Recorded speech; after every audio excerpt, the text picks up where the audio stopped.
Parce que ce matin, je vais continuer mon sujet qui touche la vie en Christ. Alors si vous vous souvenez, nous avons commencé à voir, on a brossé quand même rapidement, c'était la vie en Christ. La dernière fois, c'était la foi en Christ. Eh bien, ce matin, je voudrais vous parler, c'est de la résurrection en Christ. Pas seulement parler de la résurrection de Christ, mais de notre résurrection que nous avons en Jésus-Christ. Alors nous ferons plusieurs lectures, mais la lecture d'introduction, ça sera donc dans 1 Corinthiens chapitre 15. 1 Corinthiens chapitre 15 et à partir du verset 12.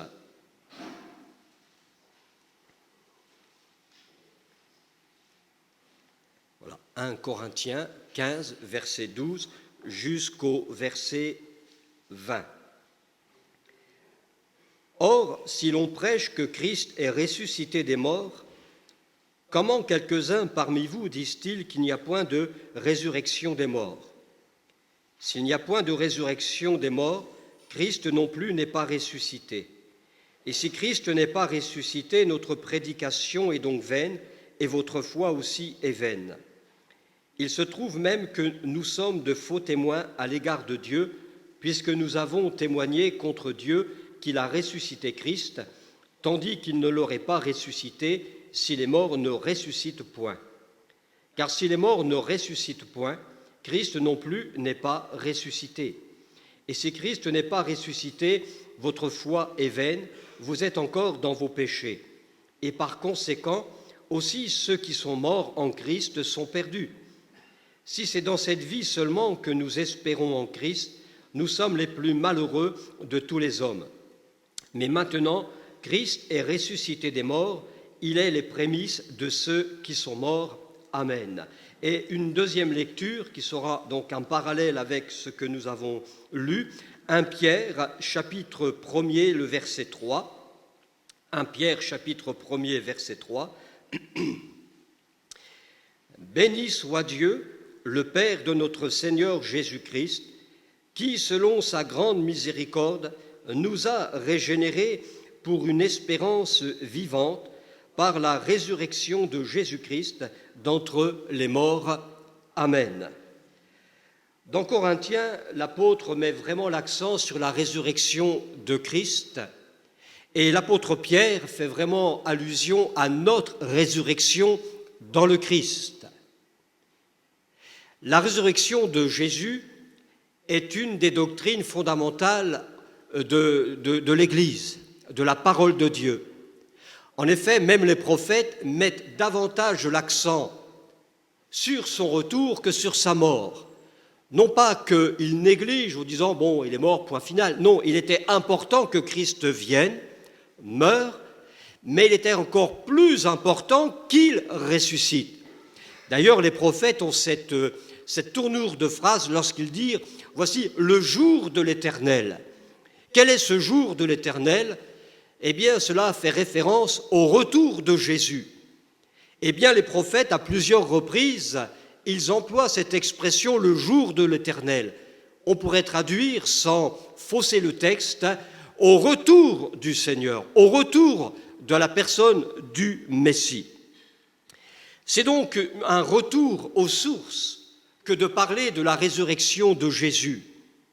Parce qu'il y a ici tout de même, et Paul le souligne, les lettres que nous lisons sont des lettres qui sont bien adressées à l'Église, donc à des croyants qui sont nés de nouveau, qui ont fait exactement la même expérience que nous, convaincus de péché, convaincus de justice, qui se sont repentis, convertis. Mais à un moment donné, l'apôtre Paul va dire au verset 12, donc dans la lettre des Corinthiens, « Comment quelques-uns parmi vous disent-ils qu'il n'y a point de résurrection des morts ?» Et c'est un drame. Non seulement ils ne pensent, mais ils le disent et le confessent, puisque Paul ne dit pas « certains pensent », mais il dit « ils disent ». Quelle est notre position, notre conviction de l'Église aujourd'hui face à cette vérité? Jésus est ressuscité. Est-ce que nous le croyons de tout notre cœur? Si je le doute, alors dans ma vie ici-bas, eh bien, comme nous l'avons lu, nous serons des hommes et des femmes les plus malheureux de cette terre. Parce que où est passée notre espérance? Si Christ n'est pas ressuscité, alors dans ce monde ici-bas, vers qui nous tourner? Où allons-nous poser notre espérance, notre assurance, si nous confessons le contraire de ce que la parole de Dieu confesse, que Jésus est ressuscité? L'apôtre Pierre confirme bien, il parle bien par la résurrection. Et il aurait été étonnant que Pierre doute de cela. Lui-même a été témoin de cette résurrection. Lui qui a été disciple de Jésus durant son ministère terrestre, il a été enseigné par le Seigneur, il a dormi avec le Seigneur, il a mangé avec le Seigneur, et Jésus lui-même l'a repris sévèrement. Il sait que Jésus a été crucifié, mais il sait qu'il est ressuscité.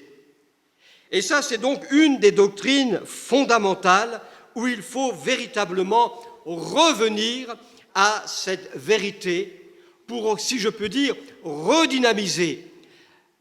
Pierre a bien dit que Dieu nous a donné cette vie, une régénération. Et elle s'est faite comment? Par la résurrection de Jésus. Douter, ne pas croire à cela, eh bien, c'est douter justement que nous sommes des hommes et des femmes qui sont nés de nouveau, régénérés par la puissance de vie qui est en nous, par l'Esprit de Dieu. Et nous verrons que comme Dieu a ressuscité Jésus, nous aussi, il nous a ressuscités. Alors bien sûr, nous n'avons pas connu cette mort physique, mais nous connaissons nos résurrections spirituelles. Et il a fallu pour cela que Dieu déploie toute sa puissance. Comme Christ, nous aussi. L'Écriture donc dévoile avec richesse la résurrection de Christ, mais aussi avec l'impact que cela a dans la vie du disciple. Romains 8, verset 34. Christ est mort. Bien plus, il est ressuscité. Il est à la droite de Dieu, il intercède pour nous. Voyez-vous, ici, l'apôtre Paul n'exclut pas la mort de Jésus. Il en parle, et il faut le dire, il faut le confesser. Oui, Jésus est mort. Mais remarquez bien le point sur lequel il insiste. Non sur sa mort, mais sur sa résurrection. Christ est mort, virgule, bien plus, il est ressuscité. Aujourd'hui, notre foi, elle repose sur celui qui est ressuscité. Et le fait que Christ est ressuscité, il nous dit qu'il est maintenant à la droite de Dieu. Et que fait-il? Il intercède pour nous. Et ça, c'est une vérité qui doit être ancrée, écrite sur notre cœur. Un verset que nous devrions connaître même par cœur, nous en souvenir chaque jour.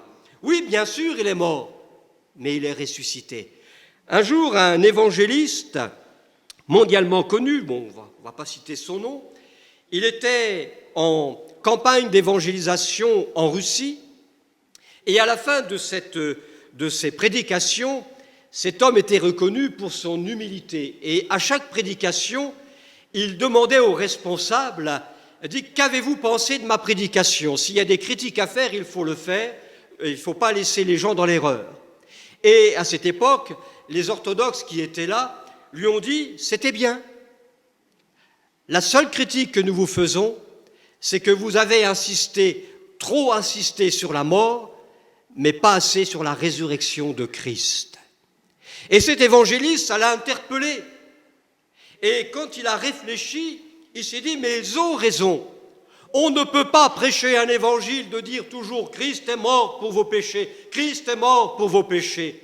Et bien souvent, je l'entends, et moi-même, je l'ai dit au moment de la Sainte Seine, « Merci parce que tu es mort sous la croix pour les pardons de nos péchés », point final. Mais combien nous oublions de souligner ce fait plus important encore, tu es mort, mais tu es ressuscité. Et en annonçant la mort et la résurrection, nous annonçons un évangile complet, et non pas un évangile manchot, où il manque quelque chose. Alors, quand nous rendons témoignage, parlons de Jésus mort, mais n'oublions pas qu'il est ressuscité. Et le fait de croire à sa résurrection, cela va m'introduire pour ma vie personnelle, pour l'Église, à entrer dans cette vie de résurrection. Comme l'apôtre Pierre, et nous l'avons lu tout à l'heure, Dieu nous a régénérés par une vie puissante et par la résurrection de Jésus-Christ. Cette résurrection était nécessaire, non seulement pour que nous puissions avoir une vie régénérée, une nouvelle vie, mais Jésus, c'est l'homme que Dieu a choisi pour juger le monde. Or, nous savons, un mort ne peut plus rien faire. Mais parce qu'il est ressuscité, la Bible nous dit dans Actes 17, verset 31, que Dieu a fixé un jour où il jugera le monde selon la justice, par l'homme qu'il a désigné, ce dont il a donné à tous une preuve certaine en le ressuscitant des morts. Quand on parle de la résurrection de Jésus, certains n'en veulent pas. Non, il n'est pas ressuscité, ou bon, on verra. Peut-être bien que oui, peut-être bien que non. Et cela arrangerait bien des gens, des hommes et des femmes, que Jésus ne soit pas ressuscité. Parce que s'il n'est pas ressuscité, il n'y aura pas de jugement. Alors mangeons et buvons, faisons ce que nous voulons. Mais le problème, c'est que la Bible affirme, confirme, elle signe, elle souligne par le sang de Christ qu'il est ressuscité. Et qu'il est celui dont Dieu a choisi que lorsqu'il reviendra, il jugera le monde. Il jugera tant les morts et les vivants, parce qu'il y aura aussi cette grande résurrection des morts. Certains iront devant le grand tribunal de Christ pour le jugement final, et ceux qui seront demeurés dans le Christ, dans la fidélité, demeureront et se présenteront devant le tribunal de Christ pour recevoir ou non les récompenses et ensuite entrer dans la vie éternelle. La nécessité donc de cette résurrection, elle est aussi dans cette nécessité. Or, Christ est mort et est ressuscité aussi afin de sauver les hommes, mais aussi de nous rendre participants à sa résurrection. Voilà pourquoi c'est une des doctrines fondamentales. Nous devons y réfléchir, la saisir et de tout notre cœur y croire. Et je vous exhorte véritablement de revenir à cela. Oui, Jésus est vivant. Et sa résurrection a donc un impact dans notre vie. Nous avons lu tout à l'heure dans Acte 17 que Dieu a donné à tous une preuve certaine. Dans cette mesure-là, vous avez des gens qui vont essayer de demander des preuves. Peut-être vous êtes tombé sur des personnes, quand vous avez parlé du Seigneur, « Prouvez-moi qu'il existe. Prouvez-moi qu'il est ressuscité. » Bien, la réponse, elle est que dans ce simple verset, je n'ai pas, par des paroles d'argumentation, à prouver qu'il est ressuscité. Dieu l'a déjà prouvé. Dieu l'a déjà prouvé. Et cette résurrection, elle ne pourra que se voir, se manifester devant tous, si le témoin, le disciple de Jésus, saisit cette vérité, vit cette résurrection et aussi vit cette démonstration de puissance de vie. Dieu l'a prouvé, nous n'avons plus à argumenter. L'apôtre Paul, quand il était devant les philosophes grecs qui commençaient à discuter, l'apôtre Paul s'est dit, oh là, il commence à entrer dans des discours philosophiques. Paul ne voulait pas entrer dans ce genre de discours. Il ne voulait pas argumenter, parce que l'évangile, ce n'est pas un message d'argumentation, c'est un évangile de confession. Je confesse que Jésus est mort, je confesse que Jésus est ressuscité et que, avec lui, je suis ressuscité. Nous n'avons pas cherché des preuves. Les preuves, elles sont là. Les preuves, elles sont dans mon cœur et de ma manière de parler, de ma manière de vivre. Les hommes qui n'ont pas Christ dans leur vie doivent voir la différence entre leur vie et la nôtre. D'ailleurs, l'apôtre Paul dira « Vous êtes une lettre de Christ, qui est vue, mais aussi qui est lue. » Alors la question c'est, aujourd'hui, peut-être les membres de nos familles, nos collègues, nos voisins, que voient-ils? Que lisent-ils au travers de notre vie? Vous voyez, nous n'avons pas besoin d'argumenter. Notre vie, elle parle. Ce qui compte, ce n'est pas ce que je dis forcément, mais c'est ce que nous sommes en Jésus-Christ, ce que nous démontrons. Alors, si Jésus a connu cette résurrection, nous avons aussi connu une résurrection, ce qui veut dire que nous avons connu une mort, ou que nous étions morts. Quelle était notre situation avant de rencontrer le Seigneur? Éphésiens chapitre 2, versets 1 à 3. Alors Paul ici s'adresse bien sûr à des croyants, mais il parle au passé. Vous étiez morts par vos offenses et par vos péchés, dans lesquels vous marchiez autrefois, selon le train de ce monde, selon le prince de la puissance de l'air, de l'esprit qui agit maintenant dans les fils de la rébellion. Nous tous aussi, nous étions de leur nombre, et nous vivions autrefois selon les convoitises de notre chair, accomplissant les volontés de la chair et de nos pensées, et nous étions par nature des enfants de colère comme les autres.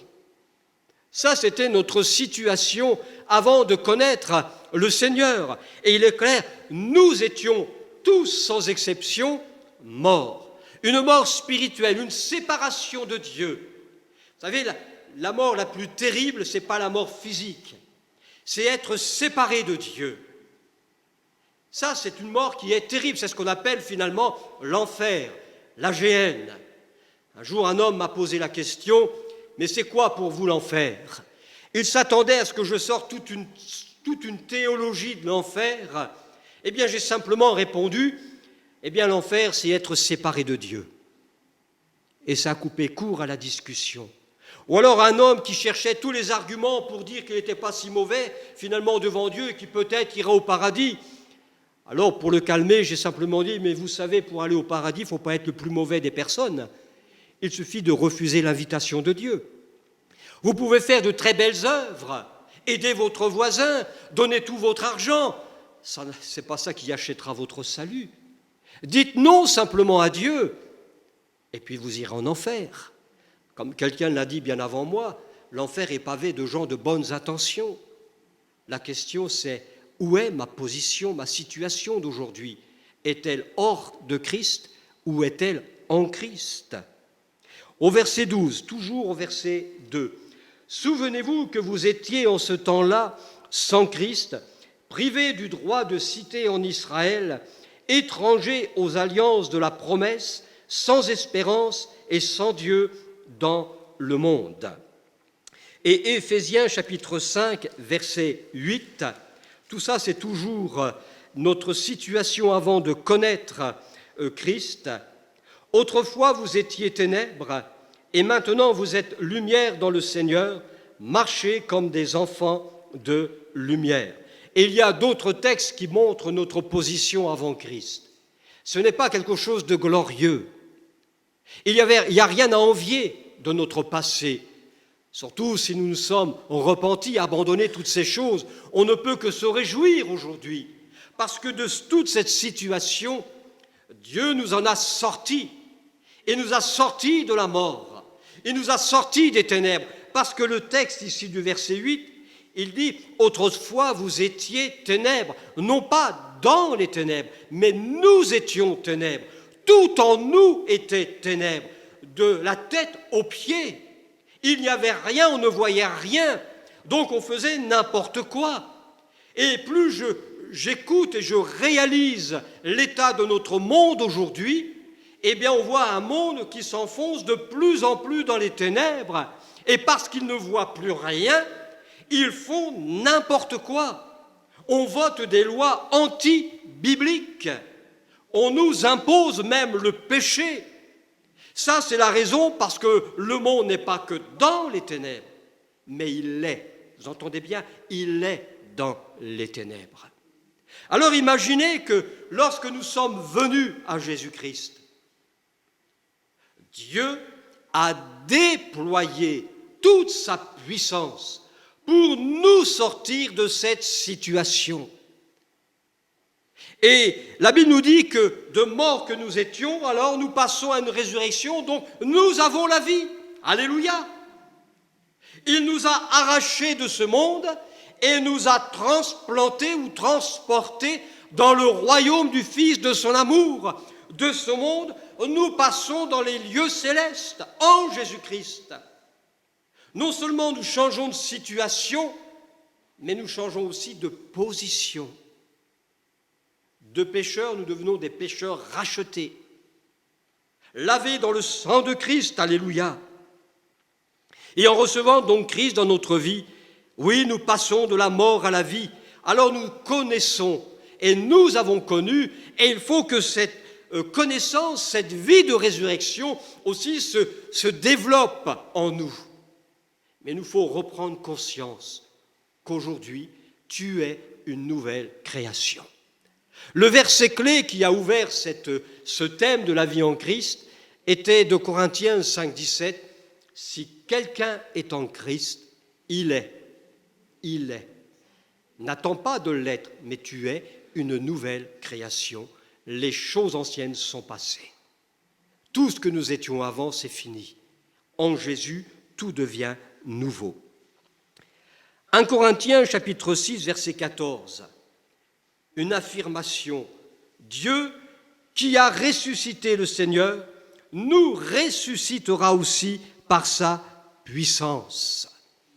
Et il y a, je dirais, comme une logique que Dieu ressuscite l'homme et la femme qui a donné sa vie au Seigneur. Il ne peut pas y en être autrement.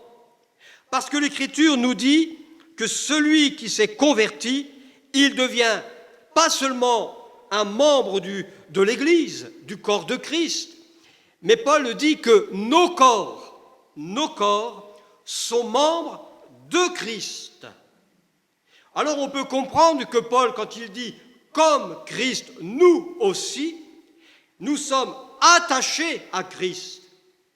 Et ce que Christ a vécu, sa marche, devient ma vie et ma marche de résurrection. Alors je peux avoir cette assurance et ne même plus me poser la question, mais si je meurs et que Jésus n'est pas revenu, est-ce que je vais ressusciter? L'Écriture nous dit ce matin, Dieu qui a ressuscité le Seigneur nous ressuscitera aussi par sa puissance. Il y a cette résurrection spirituelle que nous connaissons puisque nous ne sommes pas au cimetière, nous vivons une résurrection spirituelle. Mais pour ceux qui sont partis avant nous, qui avaient foi, qui étaient dans le Christ, vont-ils ressusciter? Oui. Et Paul l'affirme dans 1 Corinthiens 15.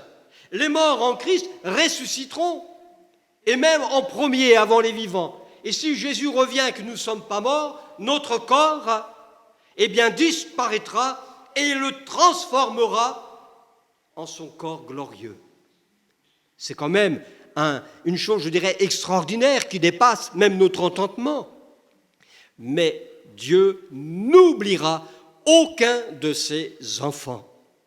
De tous les croyants, de l'ancienne alliance jusqu'à aujourd'hui, tous ceux qui sont morts en Christ ressusciteront.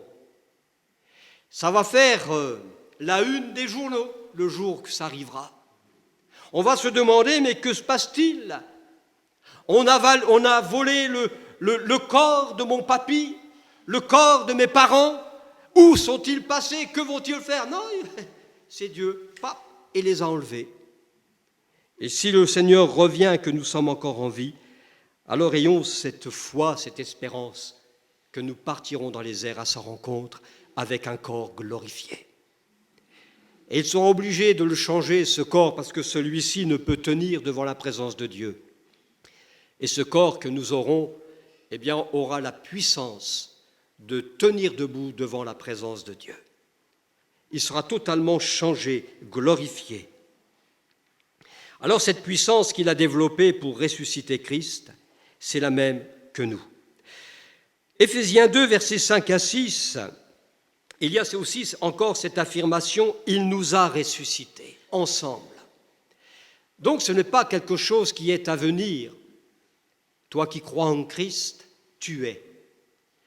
C'est un fait qui est accompli. Ça aussi, c'est une prise de conscience. Et nous a fait asseoir ensemble dans les lieux célestes. Tout à l'heure, nous avons lu aux Romains, au chapitre 34, que Jésus, qui est ressuscité, il est monté, il s'est assis à la droite de Dieu.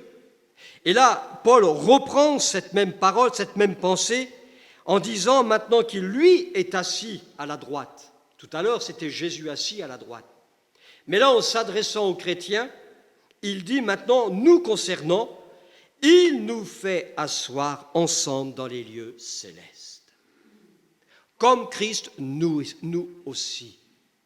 L'itinéraire que Jésus a pu prendre ici-bas, l'itinéraire qu'il a pris entre la terre et le ciel et sa position dans le ciel, nous aussi. Comme lui, il est à la droite de Dieu, nous sommes à la droite de Dieu. Comme lui, il est assis à la puissance de Dieu, à la droite de la puissance de Dieu, il nous fait aussi asseoir. Il nous rend donc participants à son règne, à sa vie, à sa gloire, à sa puissance. Donc, nous qui étions morts par nos offenses, eh bien, quand nous avons mis notre foi en la personne de Jésus, nous sommes au bénéfice de toutes ces choses en Jésus. Romains 6, 4. Nous avons donc été ensevelis avec lui par le baptême en sa mort, afin, et écoutez bien, afin que, comme Christ, donc il y a véritablement une identification. La résurrection que nous connaissons actuellement, ou que nous connaîtrons si nous partons avant qu'il revienne, c'est la même. Il n'y a pas une sous-résurrection pour nous et une grande résurrection pour Jésus. C'est la même. Et ça, c'est quelque chose quand même d'extraordinaire. Donc, afin que, comme Christ est ressuscité des morts, par la gloire du Père, de même, nous aussi, nous marchions en nouveauté de vie. Alors, on peut prendre en parallèle peut-être ces Colossiens, chapitre 2, verset 12. Alors ici, bien sûr, il est question de la résurrection.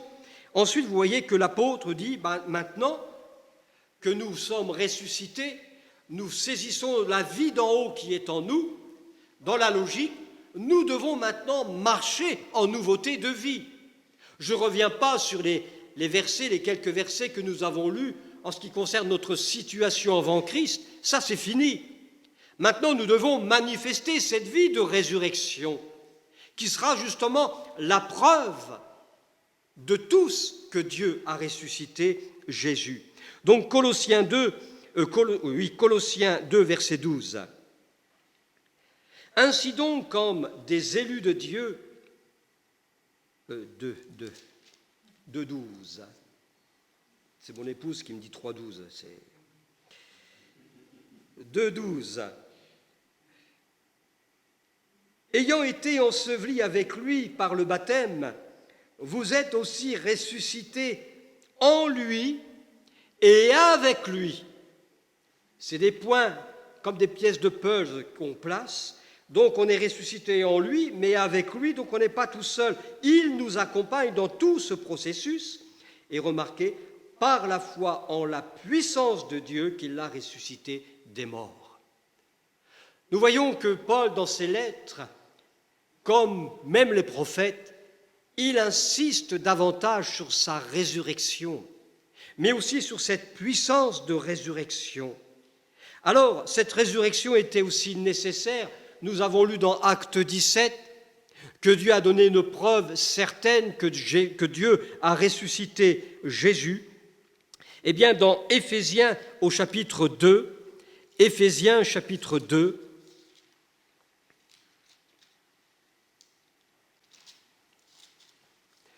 et versets 6-7.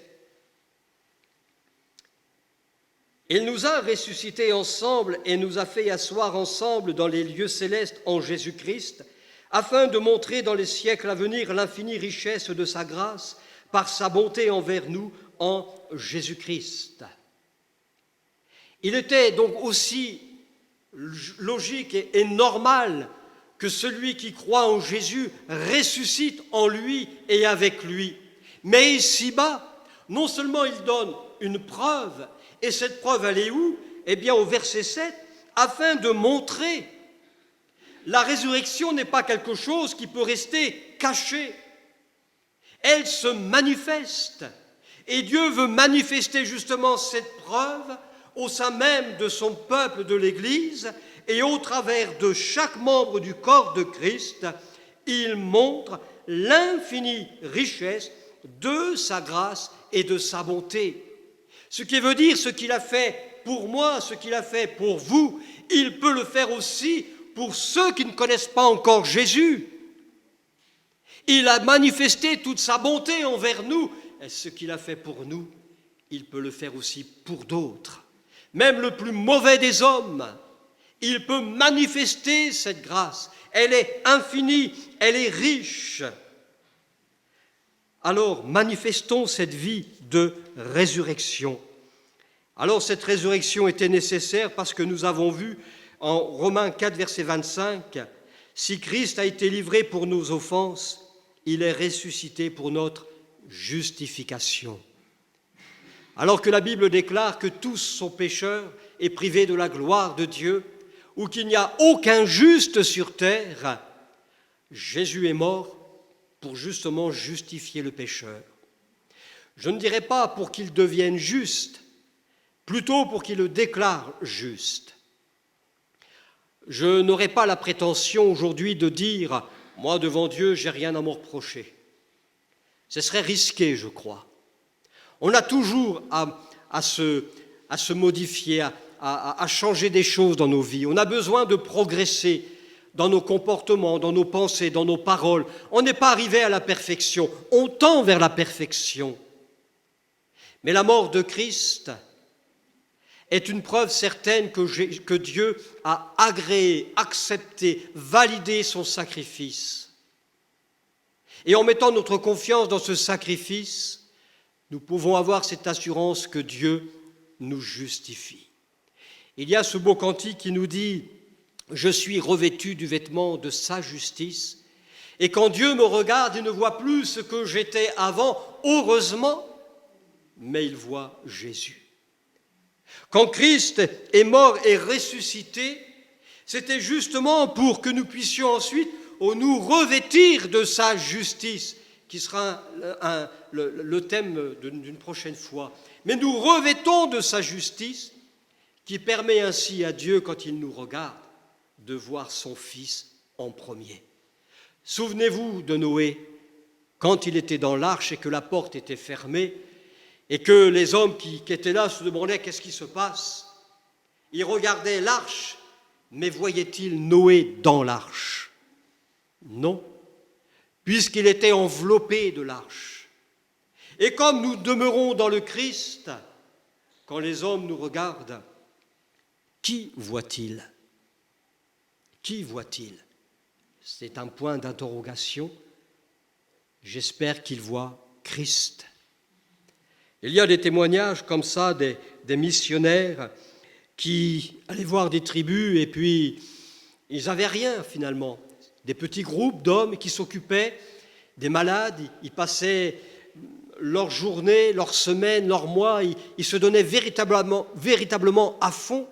Ils vivaient finalement l'Évangile au milieu de certaines tribus qui n'avaient rien, qui ne connaissaient même pas l'Évangile. Et puis un jour, certains missionnaires sont partis, d'autres sont venus et viennent et présentent la personne de Jésus. Et puis ces indigènes disaient, mais on connaît, on l'a déjà rencontré. Ah bon? Mais comment se fait-il? Oui, on a eu un homme qui vivait au milieu de nous et il vivait, tout ce que nous vous dites, il vivait. Et cet homme ne faisait, je dirais, naturellement, il vivait l'Évangile, toujours là pour les autres.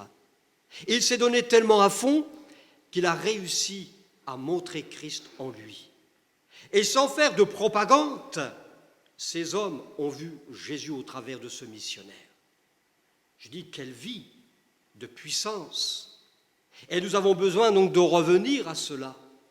Il ne suffit pas d'attirer les hommes avec le brouhaha, les loupiottes, je ne sais quoi encore, mais brûlons de la vie de Dieu. Brûlons de la vie de Dieu. Et les gens viendront nous voir brûler, mais avec authenticité. Il fallait aussi que Christ ressuscite parce que dans le ciel, que fait-il? Il n'attend pas l'ordre du Père pour revenir seulement, mais il intercède pour nous. Il est aussi notre avocat. Alors, croire que Jésus est ressuscité, c'est croire que nous avons donc une nouvelle position. Évidemment, Éphésiens 2, verset 6, « Il nous a ressuscités ensemble et nous a fait asseoir ensemble dans les lieux célestes en Jésus-Christ. » Ma place, elle est là-haut. Spirituellement, j'y suis déjà. Oui, nous vivons dans ce monde, on attend notre tour, il y a de la place, mais il y a une autre parole et un autre encouragement pour nous, c'est que Jésus dira que là où je suis, je veux que vous y soyez. Il veut. Jean chapitre 14, verset 3.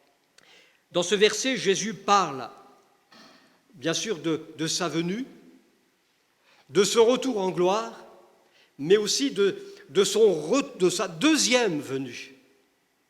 Lorsque je m'en serai allé, nous dit Jésus, il est parti, ça y est, et que je vous aurai préparé une place. Dans le ciel, il intercède, il est notre avocat, mais il prépare ta place. Il prépare ta place. Et quand tout sera prêt, je poursuis, je reviendrai,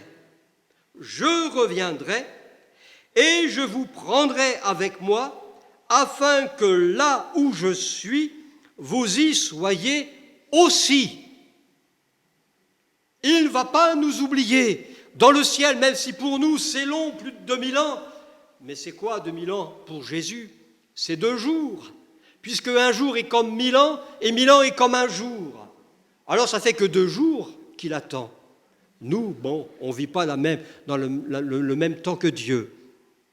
Mais il vient, et il vient bientôt. Alors je termine avec d'autres textes. Colossiens 3, verset 1er. Si donc vous êtes ressuscités avec Christ, cherchez les choses d'en haut où Christ est assis à la droite de Dieu.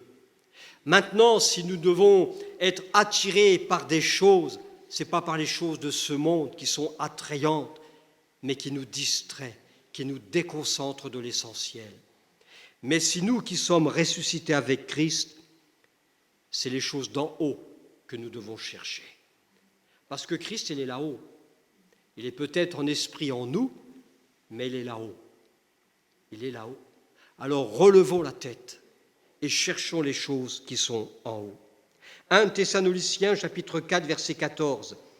Car si nous croyons que Jésus est mort et qu'il est ressuscité, croyons aussi que Dieu ramènera par Jésus et avec lui ceux qui sont morts. Colossiens 2, 12.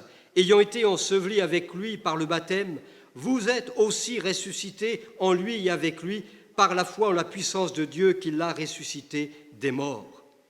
Et le fameux texte de Paul aux Philippiens, chapitre 3, versets 5 à 11, alors il fait une petite rétrospective de son passé. Il connaissait beaucoup de choses, c'était un savant. Et puis quand il a rencontré Jésus, il se dit, mais tout ce que j'ai pu acquérir avant, et qu'il le compare à la personne de Jésus, il va dire, mais c'est de la boue. Alors, il faut aussi trouver l'équilibre, et ça ne veut pas dire que je rejette tout, parce que l'enseignement qu'on a pu recevoir, qui nous a permis de nous développer intellectuellement, il faut le garder si c'est bon. Mais je veux dire, mais quand j'ai trouvé Christ, mais Christ est tout finalement. Il est tout. plus que ce que moi je peux avoir. Mais il donne 3 indications, et je terminerai là-dessus. Il dira ce qui est important, ce n'est pas d'avoir une tête comme ça, de versets bibliques ou d'être entré dans l'école de théologie, bac+12, et je connais l'hébreu, le grec, l'araméen, et tout ce que vous voulez. Il dira ce qui est important, c'est être trouvé en lui. C'est d'être trouvé en lui, c'est de connaître Christ, mais aussi de connaître la puissance de sa résurrection. Ces 3 directions qui sont bien plus importantes que notre connaissance.